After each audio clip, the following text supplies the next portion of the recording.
Hi everyone, here's Mary from Swizzy in Singapore on Instagram, and today I'm going to talk about the pros and cons about living in Singapore.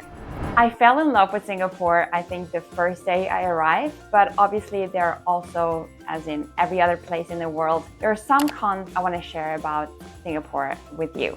In this video, I'm going to talk about 2 pros and 2 cons about living in Singapore as a Swiss expat. I'm going to start with the good stuff, food. Hawker centers, chicken rice. So maybe a short disclaimer there about chicken rice. Chicken rice is a Singaporean dish which consists of steamed, juicy chicken with flavorful rice. I don't know what they do with their rice, but it tastes amazing. And you can get chicken rice at every hawker and in so many food stalls around the city.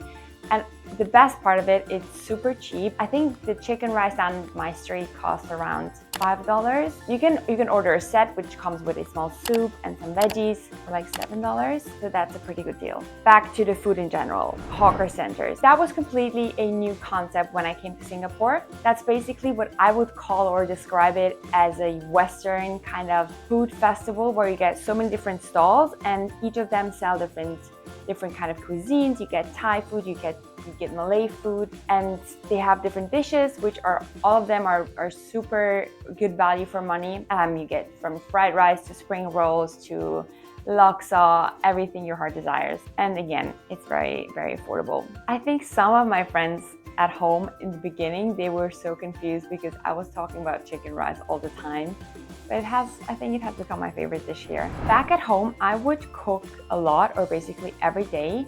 But since eating out here is very affordable and sometimes going for a chicken rice or a noodle soup is a lot less expensive than going to the grocery and buying ingredients for a pasta with cheese and tomato sauce. So ever since coming to Singapore, I think we cooked twice. I think there was pasta with tomato sauce, but then the ingredients were like $16. The next day we went for another chicken rice. Second point, safety. Coming from Switzerland, which is one of the safest countries in the world, this is probably an odd thing to point out, but safety here is definitely next level. For example, people at hawker centers, when they would go and fetch their food, they would leave their phone and even their keys on the table to save their spot. And nobody would ever think that someone would take their belongings. So the other day I was at a spinning class, and after 10 minutes into the class, I realized, oh no, I left my phone like on the table in front of the spinning class. And I was not stressed out. Back home, I would like rush out of the class and try and find my phone. But I knew like it will be there when I come back. And this is such a nice feeling that you feel like everywhere you go, even if it's 2 a.m. in the morning, especially as a woman, you feel 100% safe. This safety also comes with a con, and that is surveillance cameras. It's insane. There is literally a camera every 5 meters you walk, and I'm not exaggerating. And this is not a joke. So in the beginning, I was not really aware of it, but as soon as you start noticing or paying attention to the cameras, there's one at every bus stop. Like at a crossroad, you would have 10. At a hawker center, you would have 1 on each stall. So basically, there's no point in doing anything which is not allowed because you would be caught on camera immediately. The surveillance camera leads to another pro, which is cleanliness. So nobody ever throws some trash on the floor because you would be on camera. And also the government puts a lot of effort in infrastructure, such as they have a lot of bins and they come in and pick up the trash every day. So that's definitely also a government thing. But Singaporeans take pride in their city's cleanliness, and you could really tell that. I think I've never seen someone throwing something away.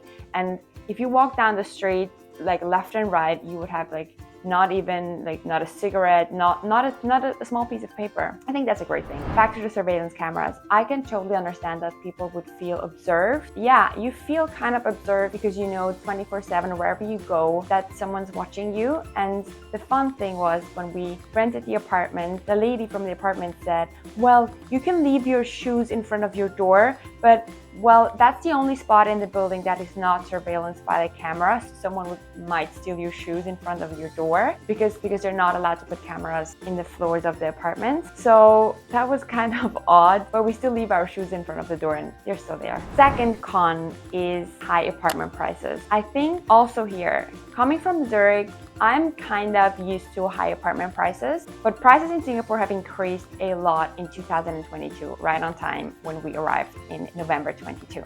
That is due to several factors. I think one big impact, of course, had COVID, as in every other city, because people, they wanted to have more space and they looked for different apartments, and construction work was paused for quite a while. And then another big impact has the political situation in Hong Kong, where a lot of companies come from Hong Kong to Singapore, and this brings a lot of workers and they're looking for apartments, obviously. So in general, Singapore's apartment prices count to the highest all over the world, and there was a rise of 2.9% in just the beginning of 2022. So I have some friends and their lease ended, or their contract ended, and the new contract would be exactly double the price what they have been paying to stay in the same apartment, same conditions. That's quite intense, but we made a good deal with our apartment. I think we were quite lucky in terms of what we get for the price in comparison to some of our friends. But yeah, that's how it is.